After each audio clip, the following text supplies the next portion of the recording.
Bem, pessoal, então, dando continuidade à primeira parte lá da aula que a gente falou de componentes químicos, aqui a gente já vai estar dando continuidade falando num assunto relacionado, né?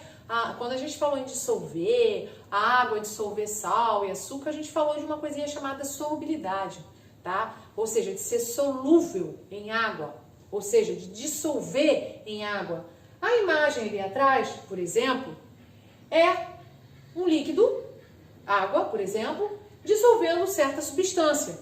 Nesse caso aqui você vê o produto puro, aqui o material sendo colocado e já sendo dissolvido, e aqui totalmente dissolvido, tá? Esse processo é o que a gente chama de solubilidade. Então, o que é solubilidade? É a facilidade com o soluto, o material que geralmente soluto é sólido, esse material tem que se dissolver no solvente, e o solvente vai ser líquido. Então, solvente líquido, soluto sólido.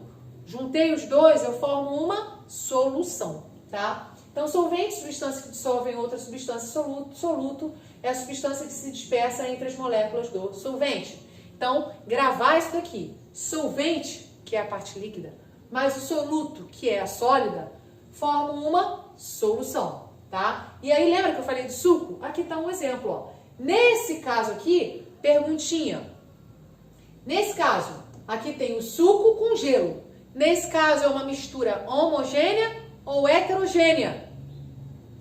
Isso aí, mistura heterogênea. Ô, professora, mas você não falou que o suco é a água dissolvida com o suco, vai virar uma mistura homogênea? Isso. Só que nesse caso aqui nós temos o gelo. O gelo vai separar, ele não se dilui na água. Ah, professora, dilui sim quando ele descongela, tá? Mas aí aqui a gente está vendo com o gelo. Com o gelo é uma mistura heterogênea, formada por três componentes.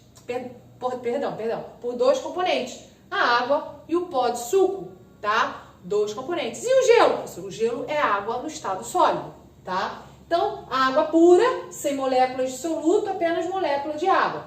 O que é hidrossolúvel? É tudo aquilo que é solúvel em água. Bem, lá no livrinho de vocês também tem essa imagem aí. Eu gostaria de chamar a atenção para alguns detalhes. Por exemplo, petróleo. Petróleo, professora, é uma mistura o quê? Que tipo de mistura é essa? Por que quando vaza na água do mar, por exemplo, gera tantos transtornos?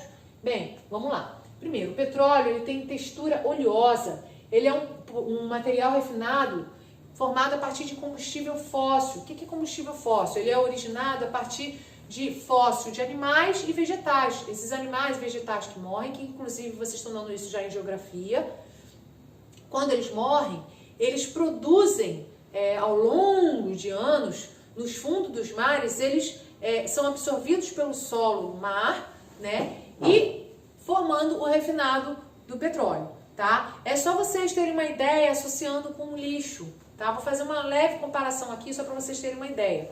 Lembrando que isso ocorre em milhões e milhões de anos, tá? Não é ontem morreu, decompôs e hoje já produziu o petróleo. Não é bem assim. Formado a partir de milhões e milhões de anos. Se você pegar, por exemplo, o lixo da sua casa e colocar lá na sacolinha e prender, você vai ver que vai chegar uma hora que vai começar a produzir um líquido. Aquele líquido formado a partir da decomposição do seu lixo é chamado chorume. Esse chorume é originado a partir da decomposição da matéria orgânica presente no seu lixo. Lembrando que matéria orgânica, toda matéria orgânica apodrece. Então, tudo aquilo que está apodrecendo está gerando o chorume. E o petróleo, professora? O petróleo é a decomposição da matéria orgânica relacionado aos animais e vegetais que ali estão, né, mortos. E vai produzir esse líquido, que assim como eu dei a comparação com o lixo, que forma um chorume, no fundo dos mares, ao acúmulo de milhões e milhões de anos, forma o petróleo, tá? Então, trata-se de uma mistura homogênea, porque você não vê separação, no petróleo você não vê separação de composição, porém é uma mistura formada por diferentes substâncias. Ele apresenta cheiro forte e é extremamente tóxico.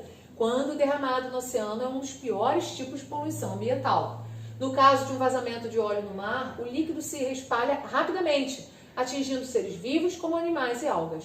Gente, qual é o prejuízo mais visível para nós? São os animais que ali estão, os peixes, as aves, né? Ah, professora, os peixes não tem como fugir, mas as aves Galera, as aves não tem como adivinhar o que é. Ao ela mergulhar para poder caçar, né, poder comer peixe, ela se enche daquele óleo. E aí, ao tentar sair para voar, ela não consegue, ela fica pesada, né? Isso gera um impacto ambiental. Fora que existem algas no mar. Algas, né, são as partes vegetais que ficam no fundo do mar. E que assim como qualquer vegetal precisa de luz para fazer fotossíntese, as algas também. A partir do momento que tem aquela camada de petróleo em cima da água, como é que a luz do sol vai entrar? Não entra, então aquelas algas que estão ali morrem. Só que as algas são alimentos de muitos animais que ali vivem, ou seja, uma sequência. Morre a alga, morre todos os animais que ali estão. Então, impacta totalmente o ambiente, impacta totalmente aquele ecossistema daquela região, ok? Então, quando a gente fala de cadeia alimentar, é exatamente isso que eu acabei de falar. Produtor, que são as algas, sem o alimento, que são os produtores, impacta todos os consumidores, todos os animais que se alimentam dessa cadeia, né? O produtor, o consumidor primário, o consumidor secundário e assim por diante. Então, dando sequência aí, nem sempre a gente consegue distinguir os componentes de uma mistura heterogênea. Exemplo muito clássico é o sangue.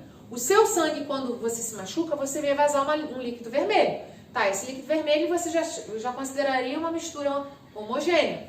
Perfeito, tá certo? Só que se você pegar esse sangue, espalhar numa lâmina e olhar no microscópio, você vai ver que não é bem assim. Você vai ver a separação entre eles. Você vai ver a separação entre as hemácias, entre os neutrófilos, os linfócitos, plaquetas. Ué, professora, eu não entendi. Na microscopia, quando você coloca no microscópio, você vê que ele não é uma mistura homogênea, e sim mistura heterogênea. Professora, então não entendi. Numa questão, como é que eu coloco? Se a questão estiver pedindo visivelmente, a olho nu, o sangue é uma mistura homogênea ou heterogênea? Se ele falou a olho nu, é uma mistura homogênea. Se ele falou relacionado ao microscópio ou microscopia, mistura heterogênea. Assim também acontece com leite. Só que o leite, em alguns casos, são até visíveis, né? Para quem compra leite tirado na hora, né, lá da vaca, não compra leite de caixinha, você vai perceber que o leite tem aquela camada gordurosa. E aquela camada gordurosa que sobe na sua xícara, na sua caneca. Nesse caso, visivelmente, a olho nu, você vê que ele é uma mistura heterogênea. Mas se você comprar o leite de caixinha, por exemplo, você não consegue jamais ver essa diferença, tá? O leite de caixinha tem muita mistura e uma quantidade de gordura animal menor do que o leite, vamos considerar puro, né? Porque o leite de caixinha tem uma mistura muito grande. Então, se você pegar um leite e olhar a olho nu, você vai ver que é uma mistura homogênea. Mas na microscopia você vê a separação entre o leite e as placas de gordura que compõem o leite, tá? Lembrando, gente, que essa placa de gordura que compõe o leite, ela não faz mal não. Pra gente ela faz bem, tá? O que não pode é um excesso. Tudo em excesso que faz mal, tá? Então, galera, assim como eu passei na aula anterior a atividade prática, é necessário que vocês façam essa daqui também. O material que vocês vão precisar é simples, mas alguns podem ser que não tenham. É necessário que vocês providenciem para poder vocês compreenderem essa parte, tá? Que são conteúdos simples, né? Mel. Acredito que todos tenham mel em casa, quando fica gripado, toma mel com próprios, enfim, mel pode ser qualquer tipo de mel, tá? O mel silvestre ou o mel comprado nas lojas em conveniências próximas da sua casa. Um pote de vidro, água com corante vermelho simples, tá? Não precisa ser aqueles de bolo, não, corante. Não precisa ser comestível, vocês não vão comer isso daqui. Quem quiser comer o mel com corante, aí é outra história. Você pode comprar o corante comestível. O prego, esses pregos aqui, o objetivo do prego é vocês colocarem, ver se há separação da mistura que você está produzindo. E o óleo de cozinha. Então, o que vocês vão fazer? Vocês vão colocar o mel, vão colocar água misturada com corante e o prego, né? E o óleo de cozinha. E aí vocês vão ver que nesse caso aqui tem 1, 2, 3, 4 componentes. E vocês vão identificar se ele tem aspecto visível de separação. Muito cuidado, que muita gente se confunde nessa parte. Professora, são 2 pregos. Então, eu tenho que considerar, por exemplo, ele vai separar, eu tenho que considerar a separação entre cada prego? Não. Todos os 2 pregos são compostos pelo mesmo material. Então, os 2 pregos é uma fase, tá? Muita atenção nisso daí, porque tem uma questão aqui que vai perguntar, ó, tendo em vista que fase é cada uma das partes que compõem uma mistura. Quantas fases há nessa mistura? Os 2 pregos compõem uma fase, tá? Então, prestem muita atenção nessa parte aí. Vocês vão fazer, no caso isso daqui ainda faz parte do Fazendo Ciência, tá? Acrescente o segundo prego, observe a mistura e responda. E agora, a mistura tem quantas fases? Aquilo que acabei de falar, da quantidade de pregos, independente se é um prego ou 2 pregos, eles fazem parte de uma fase, tá? Fazerem também essas atividades, tanto da página 10, quanto da página 11 até a página 12. E eu trouxe uma coisinha aqui para passar para vocês, bem interessante. Quem tiver Netflix em casa e puder assistir isso aqui é uma série composta de vários episódios, super interessante, porque ele não trabalha só com ciências, ele trabalha com a ciência no geral. E aí quem gosta de ciência, quem gosta de descobrir, quem gosta de investigar, quem gosta de entender algumas coisas que acontecem ao seu redor, é bem interessante esse programinha aqui, para quem tiver Netflix. Quem não tem, quiser ver no Google, eu acredito que tenha disponível no Google para poder ver os episódios, tá? Tem vários tipos de episódios, tem episódios mais variados assuntos possíveis, tá? São curiosidades do seu dia a dia, ok? Então, para finalizar, vocês vão fazer as atividades da página 9 e 10, que está relacionado ao Fazendo Ciência, que é aquela primeira parte da areia, água, e depois a página 10, 11 e 12. Lembrando que na página 10 e 11 são as atividades, lembrando que tudo de novo. Atividade da página 9 e 10, Fazendo Ciência.